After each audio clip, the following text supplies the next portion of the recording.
So my first question for you is, what were you doing before Europe? How did you hear about the program, and what made you apply? Right.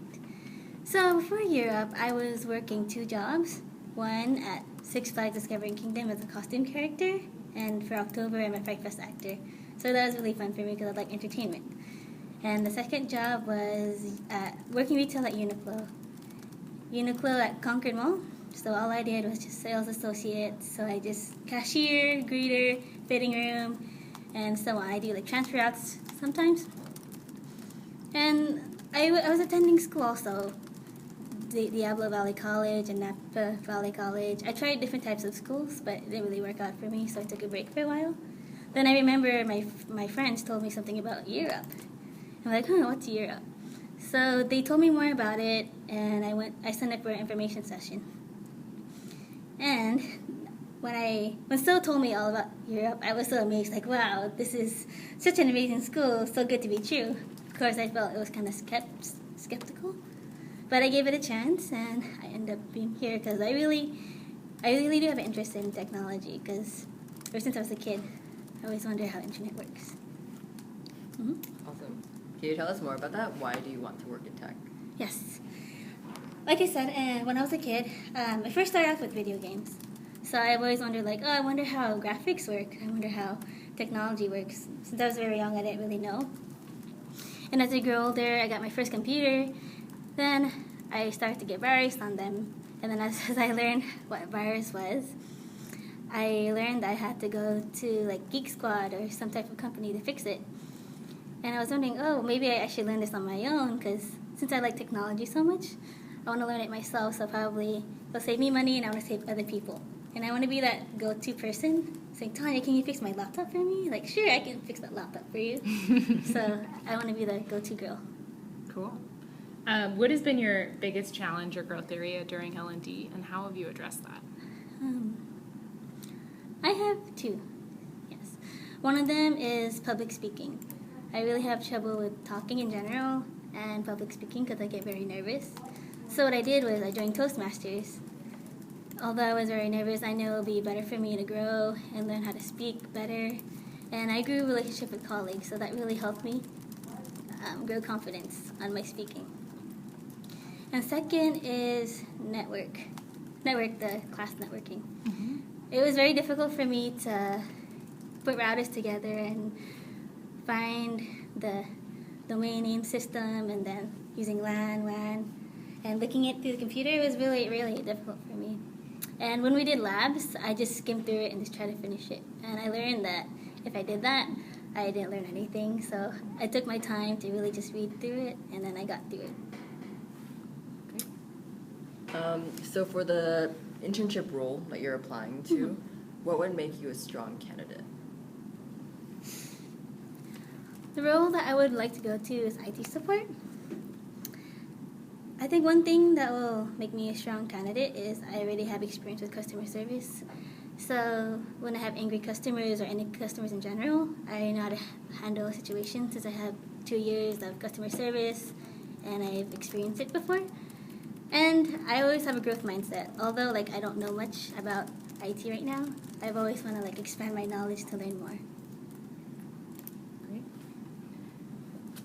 What will you do during your first week at internship to get off on a good start? Well, let me think about that for a second. Okay.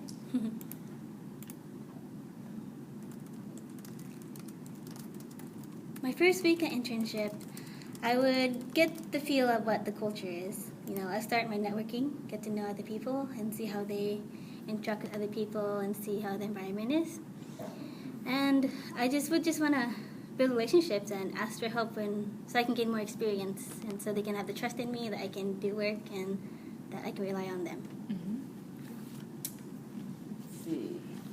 Imagine you were asked to organize a room with a lot of tech equipment. What tools and processes would you use to keep track of what is there and what gets taken out? I would probably make an inventory sheet. I would count how many devices we have, and if someone would decide to bring out an item like a laptop or an iPod, I would probably make a sign-out sheet so I can keep track of who has it, and if they don't have it, if it's not back and at the end of the day, I would know who has it. What is one hard skill that you've learned during learning and development, so a tech skill, that will positively impact your internship experience? Give me a moment.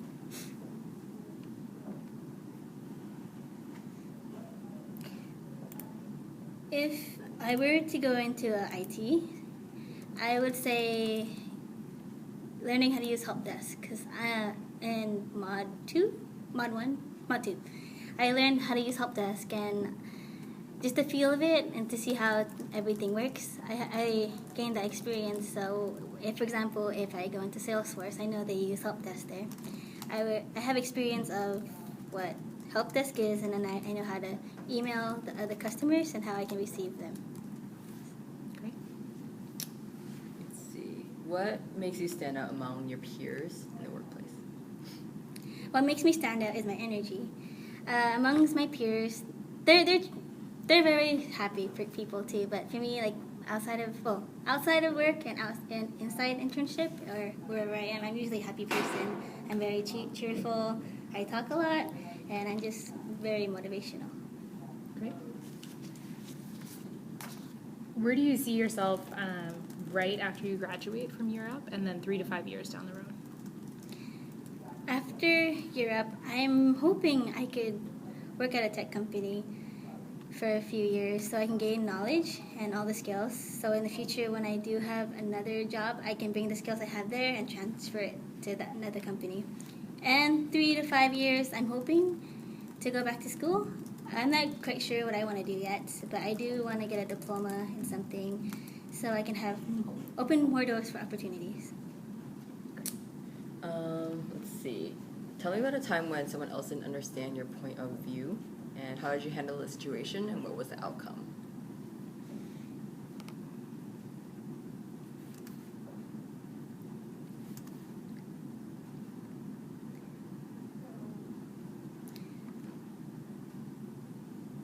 For me, I would say it was my mom when I was explaining to her what Europe was, because she didn't really believe me that it was a free school, and she thought it was just a sketch. Like, oh, at the end, they're going to make you pay like thousands of dollars.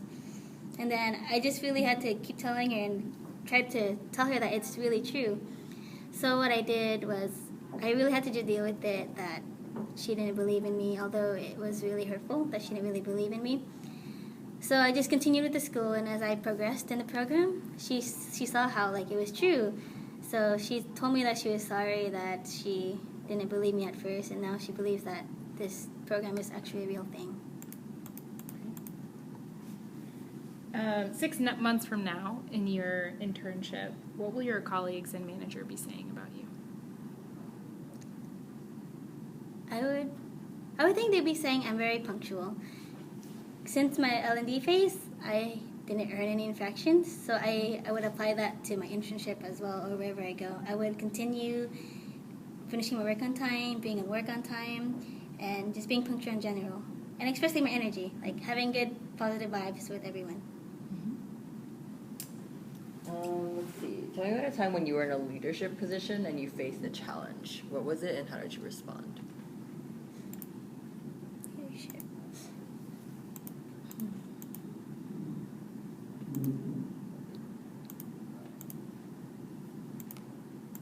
May you repeat the question, please? Yeah. Tell me about a time when you were in a leadership position and you faced a challenge. How did you respond to that challenge?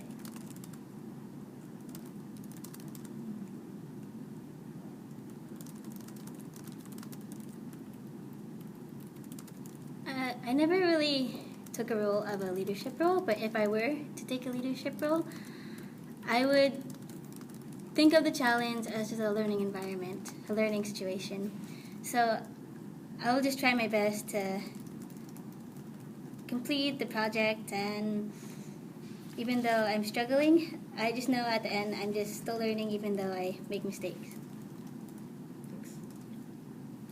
So I want you to imagine you're at internship and you have a remote manager who works in a different office in a different city. And this person is always busy and really hard to get in touch with. You have a lot of downtime and you're not sure what you should be doing with your time. Walk me through what your strategy would be for solving this. Since assuming that I tried emailing my manager and texting her, I would probably leave a note on her desk just to see the next morning. But other than that, I would probably practice my networking and talk to everyone. Ask them like, since I'm new here, I really want to keep myself busy and I want to improve. And since I have a lot of downtime, I don't want to just sit around. I want to work because this is what I'm here for. I want to learn. I want to work. So I would just do a lot of networking and just find ways to keep me busy. Tell me about a time when you felt you were going to fail and you worked hard to succeed. It was back in high school in my geometry class in junior year. I really hate math and I'm terrible at it. So I remember during my finals week, in my head I was thinking like, okay, even if I try so hard, I'm going to fail since I failed my other tests in my geometry classes. And I really had a negative mind. When it was my finals week, I remember I was going to go up to my teacher and tell her that, okay, I'm not going to do this. Even if I really try, I'm going to fail at this. But then I really did try working really hard during the class. So I just gathered myself and thought that, okay, I can't just give up now. I went this far as finals week, so I'm just going to give it my very best shot. And I ended up passing with a D. It's not an F, but, I tried my best. I want you to imagine you're at internship and your manager asks you to complete a really challenging project that is high profile, high stakes. Some important people in the company are going to see your finished product. You have no idea where you're supposed to start with this project, and you didn't learn the skills that you need at year up. How will you handle that situation? I'll take several steps. I would first look on Google, because Google has a lot of resources. And if Google still doesn't help me, I would ask my colleagues around me. I would ask, I don't have any skills on this project, so is there any way you can help me? And I'm assuming they'll help me a little bit, and if I still don't understand it, I'll go back to my manager and tell her, okay, I'm sorry, I never really had skills on this, but this is the steps I took to try to finish this project, and this is how far I got. So I was wondering if you can help me a little bit how I can understand this more, and so I can complete it. Tell me about a manager that you found the hardest to work with, and what did you do to maintain a working relationship with them? Yes. When I first opened at Uniqlo, my first manager, she was very strict. Since Uniqlo is really Japanese-based, so she really fell on that rule. So everyone was scared of her. I was really scared of her. So I really try to keep a healthy relationship with her, always contacting with her, even when I'm not working, asking her how she's doing. So she can trust me just as a person and as an associate. So over time, she grew my trust, and she liked me enough that she promoted me, and she made me do other tasks that other people wouldn't do. Awesome. Okay, so we're going to move on to the tech demonstration portion.